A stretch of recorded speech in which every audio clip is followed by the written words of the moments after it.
दोस्तों, स्वागत है आपका हमारे चैनल में। अगर अब तक आपने इस चैनल को सब्सक्राइब नहीं किया तो प्लीज़ सब्सक्राइब कर लीजिए। आज की कहानी है बेटों का घमंड। ये लीजिए ताई अम्मा, आज की आखिरी खुराक, और ध्यान से सुनिए। नो अचार, नो चटनी और नो ठंडा पानी, तभी ठीक होंगे आप बिल्कुल से, और आपकी खांसी भी ठीक हो जाएगी। अब आप सो जाइए चुपचाप से चादर लपेट कर। बल्ब बंद कर शमी ने गुड नाइट कहा और कमरे से बाहर चुपचाप निकल गई। बहुत लंबी उम्र पाओ बेटा, सदा सुखी रहो। ये ताई मम्मा के दिल से निकले हुए शब्द थे। आंखें मूंद कर वह सोने की कोशिश करने लगी, लेकिन सो ना सकी। न जाने क्यों आज नींद आने का नाम ही नहीं ले रही थी। मन बेलगाम होकर न जाने क्यों दौड़े जा रहा था। एक घोड़े सा सरपट अतीत की ओर भागा जा रहा था और ठहरा तो उस पड़ाव पर जहाँ से वर्षों पहले उनका सुखद ग्रस्त जीवन शुरू हुआ था। हाँ, माला का ग्रस्त जीवन। माला इस घर की बहू बनकर जब आई थी तो बस 3 सदस्यों का परिवार था और चौथी वह उस घर में आ गई थी बहू बनकर, जिसे घर भर ने स्नेह सम्मान के साथ पूरा दिल से स्वीकार किया था। सास यों लाड़ लड़ाती जैसे वह बहू नहीं बल्कि इकलौती दुलारी बेटी हो। छोटे भाई सा उसका देवर अक्की भाभी भाभी कहता उसके आगे पीछे डोलता रहता, और पति अभिषेक के दिल की तो मानो वह रानी नहीं बल्कि महारानी ही थी। माला की एक मांग उठती तो घर के तीनों सदस्य जी जान से उसे पूरा करने में जुट जाते, जैसे महारानी का हुक्म हो, और फिर स्वयं अपने ही पर वह इतना इतराती जैसे उसके जैसा कोई दूसरा नहीं। सोने पे सुहागे की तरह 4 सालों में 2 प्यारे प्यारे बेटों अनिल और अमन को जन्म देकर तो मानो माला ने किला ही फतह कर लिया हो। वह 7वें आसमान पर थी। दोनों बेटों के जन्म के उत्सव किसी शादी ब्याह के जैसे ही मनाए गए थे, बिल्कुल शादी ब्याह के जैसे। राज कर रही थी माला, घर पर भी और घर वालों के दिलों पर भी। स्वर्ग किसे कहते हैं? यही तो है मेरी धरती का स्वर्ग। माला अक्सर यही सोचती रहती। अक्की ने अपनी इंजीनियरिंग की पढ़ाई के दौरान ही एक लड़की पसंद कर ली थी अपने लिए, और नौकरी लगते ही उसे लाकर माँ और भाई भाभी के सामने खड़ा कर दिया था। वह इसी से शादी करना चाहता था। जब इन दोनों ने कोई एतराज़ नहीं किया तो भला वह क्यों एतराज़ करती? विरोध का तो कोई सवाल ही नहीं उठता था। इस तरह शमा निर्विरोध इस घर में शादी करके आ गई। देवरानी बनकर इस घर में आई तो माला को पहली बार लगा कि उसका एक छत्र ऊंचा सिंहासन डोलने लगा है। शमा देखने में जितनी खूबसूरत थी उतनी ही गुणवान भी, और उतना ही खूबसूरत उसका विनम्र स्वभाव भी था। यानी हर चीज़ में माशाल्लाह बहुत ही खूबसूरत। ऊपर से वह कमाऊ भी थी। अक्की के साथ ही काम करती थी और उसके बराबर ही कमाती थी, यानी हर प्रकार से उत्तम। इतने गुणों के बावजूद अभिमान से वह एकदम अछूती थी। देवरानी के यह तमाम गुण माला के लिए मानो सीने में कांटे बनकर चुभते थे। वह उसे बिल्कुल सहने को तैयार नहीं थी और उसके मन में हीन ग्रंथियाँ पनपने लगी थी। माला को तो अब ऐसे लगने लगा जैसे उसके निरंकुश शासन को चुनौती देने शमा आ पहुंची थी, जो उसे पूरी की पूरी खलनायिका की तरह लगती थी, बिल्कुल असहनीय। शमा माँ की पुकार पर जब वह काम छोड़कर भागी आती तो माला जलकर खाक हो जाती। पता नहीं क्यों उसे यह सब अच्छा ही नहीं लगता। अक्की जो बच्चों की तरह हरदम भाभी ये दो भाभी वो दो के गीत गाता रहता था और उसके आगे पीछे घूमता रहता था और अपनी हर बात उससे मनवाता था, छोटी बड़ी ज़रूरत के लिए उसे ही पुकारता था। अब शमा पर पूरी तरह से निर्भर हो गया था। हाँ, पति अब भी उसके अपने ही थे, लेकिन जब भी माला शमा के साथ मुकाबला करती या उसे नीचा दिखाने की कोशिश करती, तो अभिषेक उसे हर दम समझाते रहते कि ये गलत है, और उसे समझाते, मालू, शमा के साथ छोटी बहन की तरह व्यवहार करो, तभी तुम्हें पूरे घर की इज्जत मिलेगी। कब समझ पाओगी ये तुम? तब वह कितना भड़कती थी और शमा का सारा गुस्सा अभिषेक के ऊपर ही निकालती थी। उसे पता था अभिषेक उसे कभी भी नीचा नहीं दिखाएगा। शमा के प्रति माला का कटु व्यवहार माँ को भी दिखाई पड़ गया था और उसे बेहद अखरता था, मगर वह खामोश रहकर अपनी नाराज़गी जताती थी, क्योंकि लड़ना झगड़ना तो उनके स्वभाव में कभी था ही नहीं, और तेज़ बोलना माँ जी को बिल्कुल नहीं आया था। न कभी पहले कहा था, ना ही अब करती थी। शमा अनिल और अमन को भी बहुत ज़्यादा प्यार करती थी। वे दोनों भी अपने चाची से बेहद ज़्यादा लगाव कर रखते थे। चाची चाची की रट लगाए उसके इर्द गिर्द मंडराते, लेकिन यह सब कुछ भी माला को कब भाया था। कभी झिड़क कर तो कभी थप्पड़ मारकर वह अपने बच्चों को जता ही देती थी कि उसे चाची से उनका मेलजोल बढ़ाना बिल्कुल पसंद नहीं है, इसलिए उन्हें अपनी चाची से दूर ही रहना पड़ा। बच्चे भी समझदार होते हैं, वे भी धीरे धीरे पीछे हट गए। फिर साल भर बाद ही शमा भी माँ बन गई, एक प्यारी सी गोल मटोल बेटी को जन्म देकर। पहली बार माला ने चैन की सांस ली, उसको जैसे जन्नत मिल गई हो। उसे लगा कि बेटी को जन्म देकर शमा उससे एक कदम पीछे और एक पद नीचे हो गई है। आखिर उसने बेटों को जो जन्म दिया था, लेकिन यह माला का बड़ा भारी भ्रम था। 3 पीढ़ियों के बाद इस घर में अचानक से बेटी आई थी, जिसे माँ जी ने पलकों पर सजाया और शमा को दुलार कर धन्यवाद भी कर दिया। माँ और अक्की भी नहीं, बल्कि अभिषेक भी बहुत ज़्यादा खुश हुए थे घर में बेटी होने पर, और उतना ही भव्य नामकरण हुआ जितना अनिल और अमन का कभी हुआ था, और उसे नाम दिया गया शमी। फिर 2 साल के बाद दूसरी बेटी शिया आ गई। अक्की की गुड़िया सी बेटियों में माझी के तो जैसे प्राण बसते थे, वह उन्हें खूब लाड प्यार करती थी। लगभग यही हाल अभिषेक का भी था, उन्हें भी वह बेहद प्यारी लगती, लेकिन माला से यह सब बर्दाश्त नहीं होता था। वह अक्सर चिढ़कर बड़बड़ाने लगती थी। वंश तो बेटों से ही चलता है ना, बेटियां तो पराया धन है, इन्हें इस तरह सिर पर धरोगे तो बिगड़ेंगी नहीं तो क्या। उधर माला के कटु वचनों का सिलसिला दिन ब दिन बढ़ता जा रहा था, और इधर बच्चों में भी अनबन लगातार बनी रहती थी। अक्सर अनिल और अमन के हाथों पिटकर शमी और शिया रोती हुई दादी के पास आती, तो शमा बिना किसी को कोई दोष दिए हुए अपनी बच्चियों को ही बहला कर चुप कराने लगती कि कोई बात नहीं बेटा, आपके बड़े भाई हैं ना, होता रहता है ये सब। और लेकिन दादी माँ से यह सब देखा नहीं गया, उनसे यह सब सहन नहीं होता था।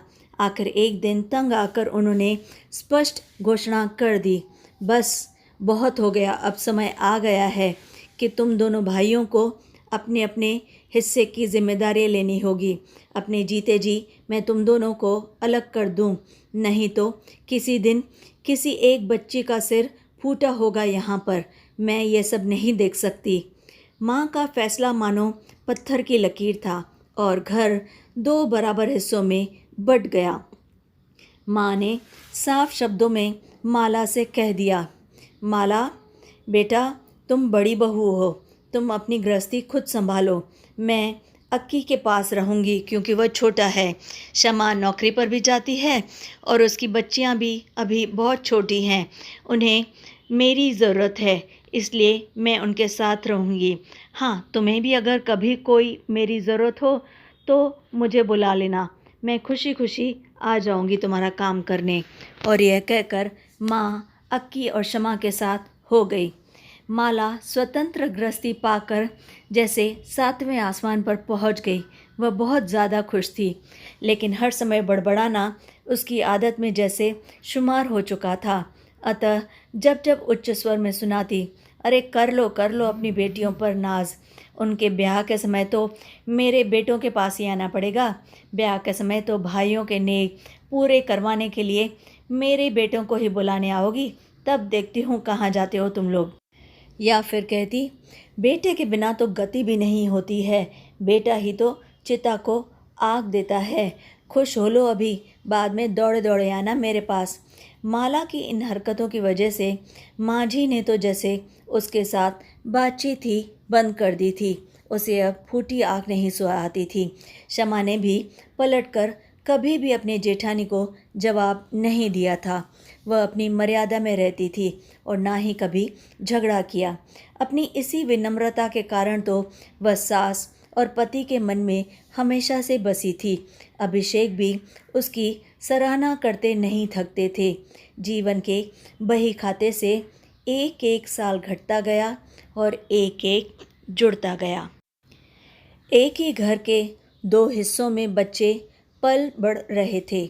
अनुज पढ़ाई और खेल में अच्छा खासा था, जबकि अमन का ध्यान पढ़ने लिखने में था ही नहीं। वह शुरू से ही मटर गश्ती करने में लगा रहता था। उसके लिए एक क्लास में 2 साल लगाना आम बात थी। उसके बाद ही शायद ही पास हो पाता था। इधर शमी और शिया दोनों ही बेहद ही ज़हीन थी और बेहद समझदार, पढ़ाई में और व्यवहार में अति शालीन और अति शिष्ट। अक्की, शमा और माँ ने उन्हें बिल्कुल अपने बेटों की तरह पाला था। वैसे भी यह तो सर्वविदित है कि यथा माँ तथा संतान, कुछ इसी तरह के थे दोनों घरों के बच्चे। कब उनका बचपन बीता और कब उन्होंने यौवन की दहलीज पर कदम रखा, किसी को पता ही नहीं चला। और फिर लगातार आए अप्रिय घटनाओं के साल, जिन्होंने नए नए इतिहास लिखे। एक साल वह आया जब अनिल अपनी योग्यता के बलबूते पर ऊंचे पद पर नियुक्त हुआ ही था, और दूसरे साल बिना किसी की राय लिए उसने एक NRI लड़की से कोर्ट मैरिज कर ली। ना किसी को बताया, ना ही किसी से पूछा। ज़रूरी औपचारिकताएं पूरी होते ही उसने चंद महीने बाद ही सबको गुड बाय कहकर कनाडा की ओर उड़ान भर ली और हमेशा के लिए भारत छोड़ दिया। तीसरे साल अमन अपने दोस्तों के साथ गोवा घूमने गया था, लेकिन वह वहाँ से वापस ही नहीं आया। बाद में एक दोस्त ने घर आकर माला को सारी सच्चाई से अवगत कराया। अमन द्वारा एक क्रिश्चियन लड़की से प्रेम विवाह किए जाने के बारे में बताया। आंटी, उसका नाम डेजी है, उसकी आंखें नीलम जैसी नीली हैं, बाल सुनहरे और रंग बिल्कुल दूधिया, पूरा गोरा, पूरी अंग्रेज़ लगती है वह। उसके पिता का पणजी में एक शानदार बियर बार है। इन तमाम बातों को सच साबित करने के लिए अमन का एक खत आ गया हमारे पास। माँ, मुझे डेज़ी बहुत पसंद थी, वह भी मुझे पसंद करती थी। हम दोनों शादी करना चाहते थे, मगर उसके डैड की केवल 2 ही शर्तें थीं। एक तो मैं धर्म बदल कर ईसाई बन जाऊं, और दूसरी, मुझे वहीं रहकर उनका काम संभालना होगा, क्योंकि डेज़ी उनकी इकलौती औलाद है। माँ, मेरे लिए यह सुनहरा मौका था, अतः मैंने डेज़ी के डैड की दोनों शर्तें मान ली हैं और कल चर्च में उसके साथ शादी भी कर ली है। आप लोगों से इजाज़त लेना तो बेकार ही था, क्योंकि आप कभी इसके लिए तैयार नहीं होते, इसलिए मैंने पूछना भी ज़रूरी नहीं समझा। इसलिए बस सूचित कर रहा हूँ और आपका आशीर्वाद मांग रहा हूँ। अमन। माला और अभिषेक को लगा जैसे सारे के सारे कहर एक साथ उन पर टूट पड़े हैं, उनके ऊपर आ गिरे हैं। बस एक धरती ही नहीं फटी जिसमें दोनों समा जाते। धर्म बदल लिया, अपने अस्तित्व को ही बेच डाला। ऐसा अधर्म और अवसरवादी इंसान मेरा बेटा कैसे हो सकता है? अभिषेक बुरी तरह गुस्सा उठे। उस लड़की से बेशक ब्याह करता, मगर धर्म तो न बदलता। तब शायद मैं उसको माफ़ भी कर देता, लेकिन यह मेरे बर्दाश्त से बिल्कुल बाहर है। और लड़की को बहू भी मान लेता, लेकिन अब कभी नाम भी न लेना उस बेटे का। उसका नाम मेरे सामने कभी मत लेना मालू। अभिषेक ने एक लंबी खामोशी के बाद केवल यही शब्द कहे थे। माला भी जाने किस रौ में एक ठंडी सांस लेकर बोल गई, काश बेटों की जगह हमारी भी दो बेटियां होती, प्यारी सी, तो सिमट कर इज्जत में रहकर घर में तो बैठी होती। ये मेरे नसीब में क्या था? बेटियां ही हैं हमारी भी मालू, ज़रा ध्यान से देखो, आंखों पर अपनेपन का चश्मा चढ़ाकर देखो मालू, तुम्हें अपनी बेटियां नज़र आ जाएंगी। तल्लक स्वर में अभिषेक ने कहा था। इस घटना के 1 माह बाद ही माझी चल बसी थी, एकदम अचानक। शायद अनिल और अभय की तरफ से मिला दुख ही इस मौत की वजह रहा हो। माला मन ही मन खुद को कोस रही थी। उसका अभिमान अब चूर चूर होकर बुरी तरह बिखर गया था। अब न तो वह चिड़चिड़ाती थी और ना ही चिल्लाती थी। बस खुद अपने से ही वह बेहद शर्मिंदा थी, खुद में ही सिमट कर रह गई थी, एकदम खामोश रहती। और जब दर्द सहन शक्ति की सीमा को लांघ जाता था तो वह रो लेती थी चुपचाप से अपने कमरे में। शमी और शिया को अब माला अपने पास बुलाना चाहती, दुलारना चाहती, मगर वह हिम्मत नहीं जुटा पाती। आखिर किस मुंह से उन बच्चियों को अपने पास बुलाए? उन बच्चियों के साथ किया अपना कपटपूर्ण दुर्व्यवहार उसे बार बार याद आता तो शर्म से सिर नीचा हो जाता। MBA के बाद शमी को एक बहुराष्ट्रीय कंपनी में मैनेजर की पोस्ट मिल गई थी तो माला के दिल की गहराइयों से आवाज़ आई कि काश काश 2 बेटों की जगह सिर्फ एक बेटी होती तो आज मैं गर्व से भर उठती। MBBS कर डॉक्टर बन चुकी थी और अब MD की तैयारियां कर रही थी। शमी का रिश्ता उसी के ही स्तर के उसके साथ पढ़ने वाले एक सुयोग्य युवक शिखर से हो गया था।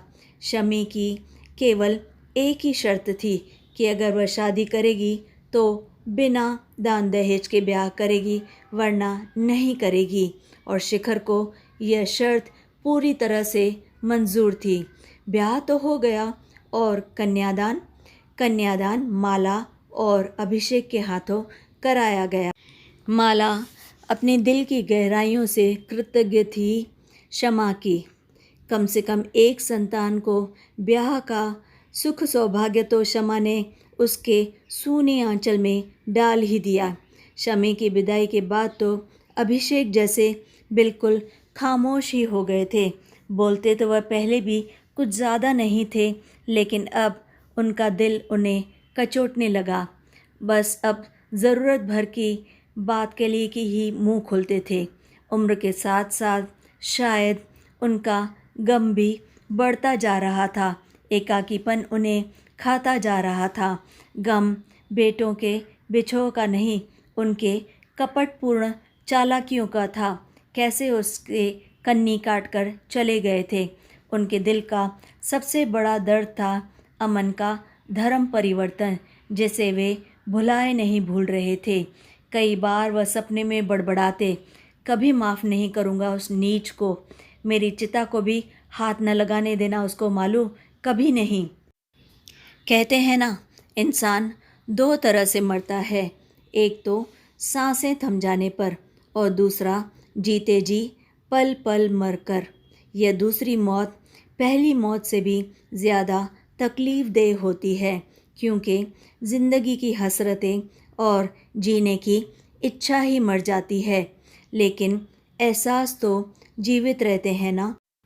और ऐसी ही मौत जी रहे थे अभिषेक, और आखिर एक रात वह सदा के लिए खामोश और हमेशा के लिए मुक्त हो गए। सदा सदा के लिए इस संसार को छोड़ दिया। पति की मौत की वह भयानक रात याद आते ही माला अतीत के घरौंदे से निकलकर वर्तमान के धरातल पर आ गई।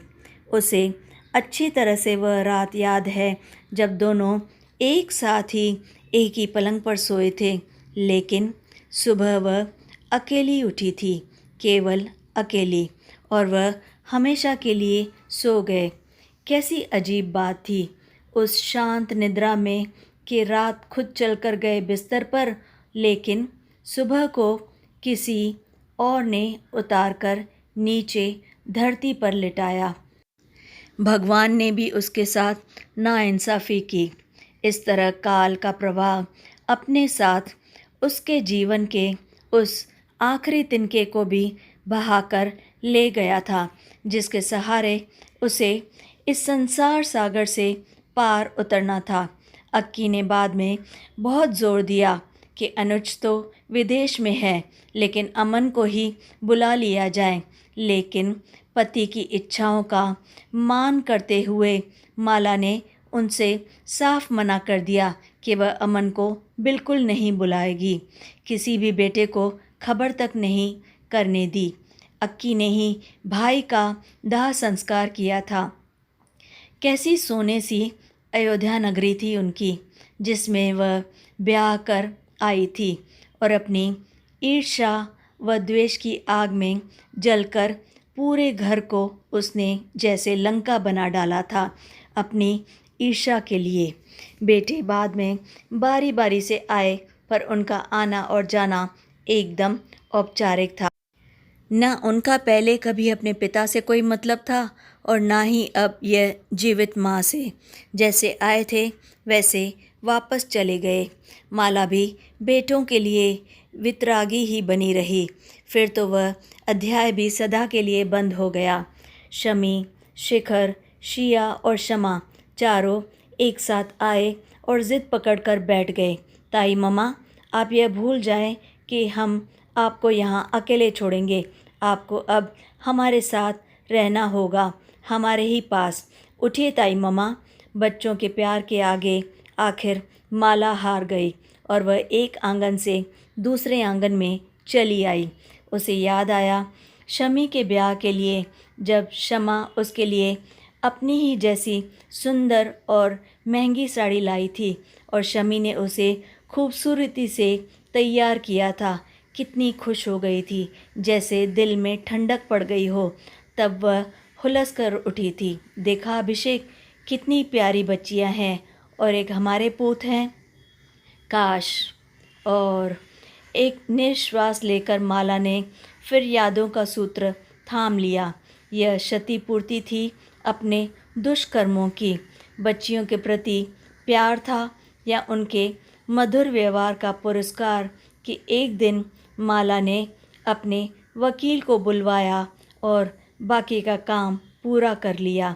अपने हिस्से की तमाम चल अचल संपत्ति शमी और शिया के नाम करने की इच्छा जाहिर की, लेकिन अक्की और शमा ने बड़े ही ईमानदारी से वकील को यह कहकर लौटा दिया, भाभी, आप माने या न माने, यह अनिल और अनुज की धरोहर है, और हम इस अमानत में आपको खयानत करने कभी नहीं देंगे।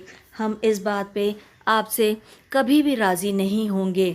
शमी, शिखर छुट्टियों में आते तो शमा की तरह ही माला को भी स्नेह और सम्मान देते। शिखर दामाद की तरह नहीं, बेटे की तरह खुलकर मिलता, और उन्हें ताई मम्मा नहीं, बड़ी मम्मा कहकर बुलाता था। वह कहता, आपने ही तो शमी का हाथ मेरे हाथ में दिया था, आप ही ने तो हम दोनों की शादी करवाई है, फिर आप बड़ी मम्मा हुई कि नहीं। बेहद प्यारा था शिखर। घर की मीठी चहल पहल पहले मन में कसक जगाती थी, अब उमंग भरती है कि काश ये मेरे बेटी दामाद होते तो मैं दुनिया की सबसे सुखी इंसान होती। अचानक उसे अभय की तिरस्कारपूर्ण निगाहें याद आ गई तो अपनी ओछी मानसिकता पर उसे अफसोस हुआ। मेरे ही तो बच्चे हैं ये, और मैं सुखी ही तो हूँ। मैं और कैसा होता है सुख भला। बेटे ना सही, बेटियों ने तो मुझे खुशी रखा है। चौथेपन की लाठी बनाने के लिए ही तो माँ बाप पुत्र की कामना करते हैं, और वह पुत्र तो कब के मेरा साथ छोड़कर चले गए।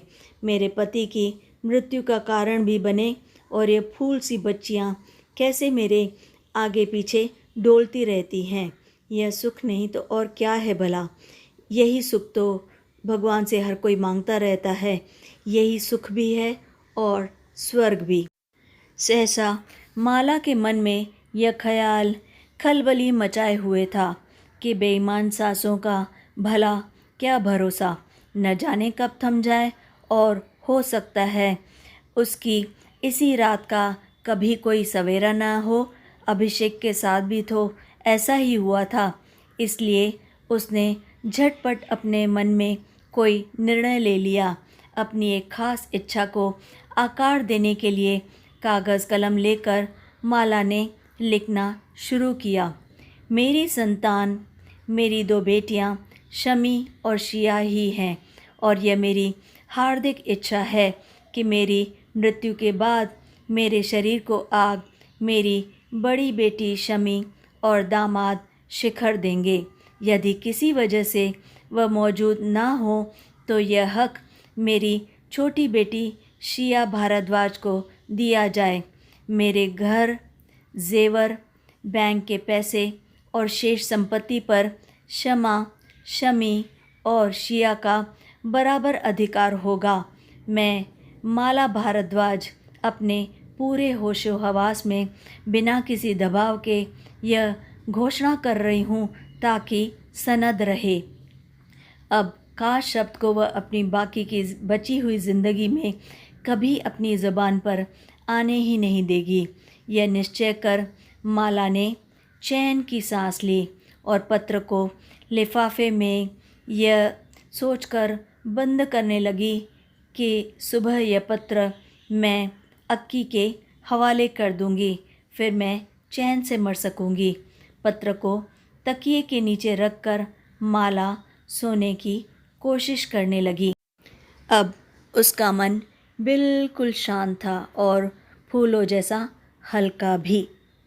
तो दोस्तों, कैसी लगी आपको ये कहानी?